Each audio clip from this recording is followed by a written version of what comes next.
Jake Reynolds was 28 when he moved into apartment 3B of a crumbling, four-story building on the edge of Chicago. After a rough breakup and a fire that destroyed his last place, this cheap studio apartment seemed like a blessing.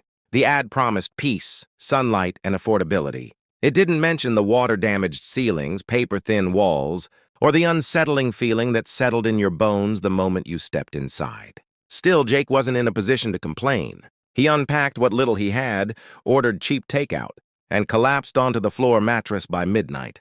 The first night was uneventful, but quiet. Too quiet. No city traffic, no neighbors arguing, no creaks of the building settling. Just silence. He couldn't explain why, but he kept glancing at the wall directly across from his bed. The one with the old, yellowed wallpaper peeling at the edges. Something about it didn't feel right. He shook it off. New place jitters, he mumbled, turning over and forcing himself to sleep. 3 days later, Jake noticed something strange. While plugging in his phone charger next to the bed, he saw a small hole in the wall just above the outlet. Tiny, about the size of a pencil tip. He leaned in closer, expecting to see insulation or dust. But behind the hole was nothing. Just deep, empty blackness. Too dark to see anything. He stared for a second too long before shaking his head. "That's not creepy at all," he muttered, covering it with a sticky note and walking away. That night, at exactly 3 a.m., Jake woke up with a jolt. No noise, no nightmare, just a feeling, like someone was watching him. He looked around the dark room, lit only by the dim glow of his digital clock. And then, he noticed it.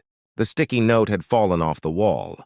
The hole was exposed, and in it was an eye, bloodshot, wide open, unblinking, staring right at him. Jake froze. He couldn't move, couldn't scream, couldn't breathe. Then, as if reacting to his panic, the eye twitched, just slightly. "Sleep deprivation," he whispered.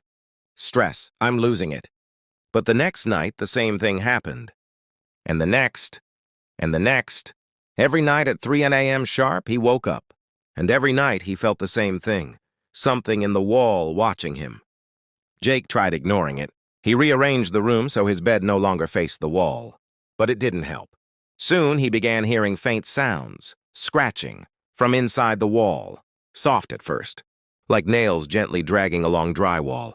But each night, the sound grew louder, more desperate, more violent. He placed his phone on a stand to record it one night. When he played it back the next morning, all he heard was static. No scratching, no proof, just dead air. That's when he went to talk to Mr. Daniels, the building's ancient superintendent. "There's something in the wall of my apartment," Jake said. Daniels squinted through thick glasses. "Which unit?" 3B. Daniels chuckled bitterly. "Of course. That one." Jake frowned. "What's that supposed to mean?" Daniels leaned in. "That wall? Always been weird.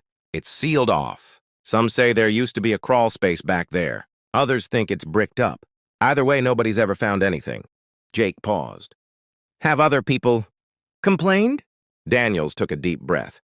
"You're not the first one to say you saw something looking back." Now fully paranoid, Jake started researching the building's history. What he found chilled him. The building's original owner vanished without a trace in 1952. Tenants over the decades had reported bizarre incidents, whispers from the walls, items disappearing, pets refusing to enter certain rooms. One Reddit thread from 2015 made his blood run cold. "If you're in Unit 3B and you see the hole, do not look into it. Once it sees you, it never stops." Jake slammed the laptop shut. He'd been in the apartment 18 days now, and every night since day 3 it had seen him. That night, Jake couldn't sleep. He set up a proper camera aimed at the hole. He kept all the lights off and sat in the corner, just watching. At 3 a.m., the scratching returned. But this time, it wasn't just behind the wall. It was under the floor, in the ceiling, in the closet, all around him, surrounding him. He turned to look at the wall and gasped. The wallpaper was moving, breathing, expanding and contracting like a pair of lungs. And the hole? It wasn't just a hole anymore. There were now 2 eyes. Jake ran. He didn't grab shoes. He didn't grab his phone. He just bolted out of the apartment. Down the hallway, pounding on his neighbor's door. No one answered. The hallway lights began flickering. He heard footsteps behind him. Slow, heavy. Wet. He turned around. Nothing. But the footsteps grew louder, closer, until they stopped, just behind him. Jake spun around again. Still nothing. Except his apartment door was open. Wide open. He didn't sleep that night. Or the next. Even in his car, in another part of the city, he woke up at exactly 3 a.m.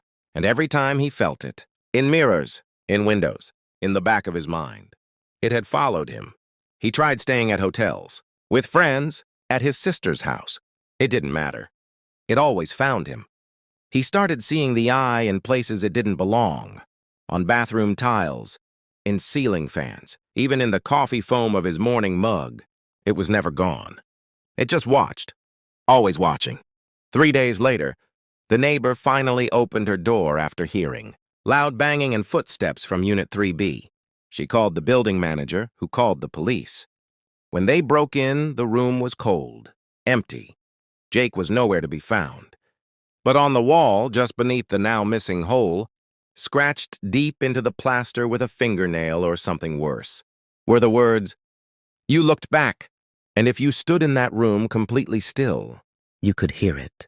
Breathing, scratching, watching, waiting,